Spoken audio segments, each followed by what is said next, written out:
Okay, so this is how you get your money fixed. Number one, never spend it until you get it. I don't count money in until the money's in, right? So until you could sign the deal and these guys are gonna split a suite, I'm like, that shit ain't happened yet. Once it goes through and the money hits my account, then I can spend that money. Everybody agree with that? Okay, I don't spend tomorrow's money. Number two, 40% rule. If you could do this 40% rule that most people just completely don't get.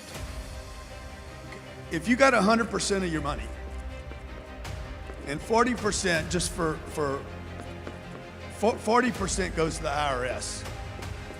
If you'll pay them 40%, you should at least pay you 40%. Everybody agree? You figured out, everybody in the room's figured out how to pay these people. They don't trust you. You work for me. I have to withhold from you before you get your money. So they get their piece first. That is a good financial decision. Then you pay you, okay? And then you live on this. And this is where it becomes difficult. You live on the 20. And you do not change your standard of living until the 20 changes. So I don't rent the Lamborghini. Where's Cody at? Who came up in a Lamborghini the other day at my place? Dude, that's stupid, man. Like, what are you doing? What are you doing, man? What are you doing? Okay, like it's no big deal. It's just $1,700. But you know what it says to me? Hey, I'm not disciplined with my money. Like, you got to be disciplined with money. If you cheat on your money, it will cheat on you. You ignore your money, it will ignore you. If you don't take care of it, it won't take care of you. How many believe this? So look, this is the game right here. I did not change my level of living until this number changed. Like, this is what I'm living on. This is how I make my decisions. And what happens is you end up broke. You can't live down here. So what do you have to do? You got to either lower your standard of living, control your standard of living, or you got to increase that 100%. So you're not out buying Richard Mille watches and Rollses and jets and blah blah blah, and Gucci belts. What are you doing, man? Right? And you're not faking me out. It's not like you're gonna fake. It's not like you're tricking somebody with your Gucci shoes. No. Everybody it's not gonna get you a meeting. Everybody agree with that? It's just not gonna get you anything. Oh man, you look really good. Yeah, so what? What you got to say? What's your product? What's your offer? How's it solve my problem? That's all I really care about at the end of the day. Okay, number three, if you can't write it off, don't buy it. So these are screens, they're little filters, right? If I can't write it off, I'm not gonna buy it, right? So like, also, if I could write it off, I'm more inclined to buy it. Number four, rent and lease, don't own. You don't need to own any of this stuff. Number five, stabilize and grow your first flow before adding a second one. Don't go work on a second flow outside of your company. Work on a second flow inside your company. They got a second gig. I mean, this is really, people selling baseball cards now. Spending 3 hours finding something on eBay to flip. Like, what are you doing, man? You could have earned that $40 at your job that day. Like, why am I going after hours to figure a side hustle? Oh, I just made $40 and it took me 4 hours, and that's $10 an hour. The guy I worked for today paid me $28 an hour. Like, it doesn't even make sense. The math doesn't even work. But that advice is like rampant in society today. Number six, the 47 rule. How many of you in the room work 60 hours a week? Good for you. How many work 80 hours a week? And you're like, how many of you complain about it too? Like, God damn, I did 100 hours this week. Shit, quit complaining, man. You should be bragging about it. There's gonna be a day where you can't work. You're gonna wake up one day and say, I wish I could go to work. Nothing works anymore. So quit complaining about it. I always say, man, you bragging or complaining? Oh, man, I work 100 hours a week. I remember when I was part-time. I remember when I couldn't think big. Every super successful person that I've studied talks about 100-hour, 140-hour work weeks, 1,000-hour work weeks. Bill Gates talking about, I would grab something to eat, I would fall asleep, and I would write code.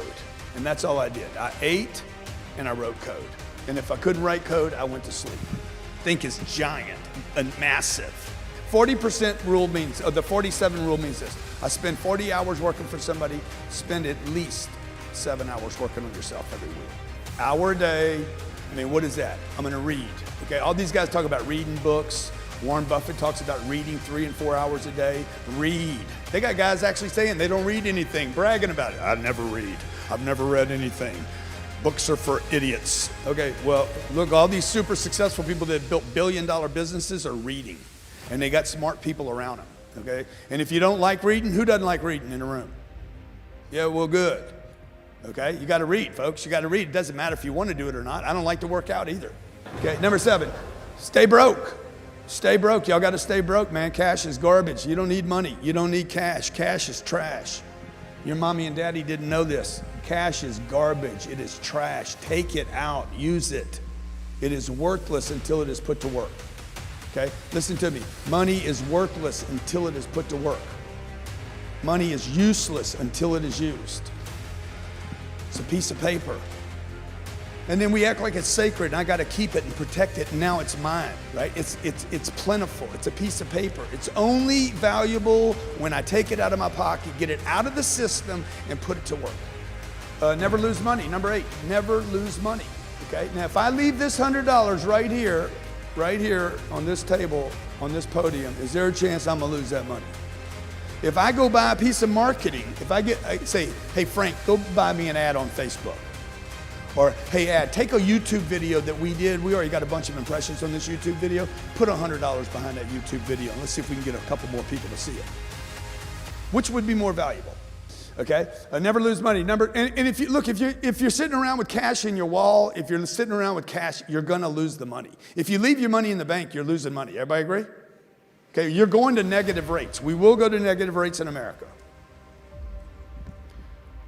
We will go to negative rates. Germany's negative rates right now. Japan's been negative for, I don't know, 3 or 4 or 5 years. We will go negative in this country. Right now, you're earning 0.0012 at the bank. You're earning 1/8 of 1%. So compound interest in the 70s, compound interest was a real thing. That does not exist today at 0.0012. You can't compound a fraction of a 1% and expect anything to happen. Okay, cash flow is what you want. You don't want cash, you want cash flow. How many investors here? How many of you invested with me? Let me see hands again. Okay, good. Did you get a check this month? Every month, 17th of the month, bang, he gets his check. Okay, number 10, never quit until you achieve your goals. Your financial goals. Never give up on your financial goals until you achieve your financial goals. There's people in this room, folks, that are gonna be worth billions of dollars. There's a billionaire in this room right now. I'll guarantee you. Could be 2 or 3 of them. Billionaires in the making right here, okay? Question is, who's it gonna be? Everybody in the room believes it's possible. You might not think it's possible for you, but you know it's possible. Which means what? The money's available. You know that about yourself. So you know somebody could do it, and you know if you did it, you'd do good things with it, right?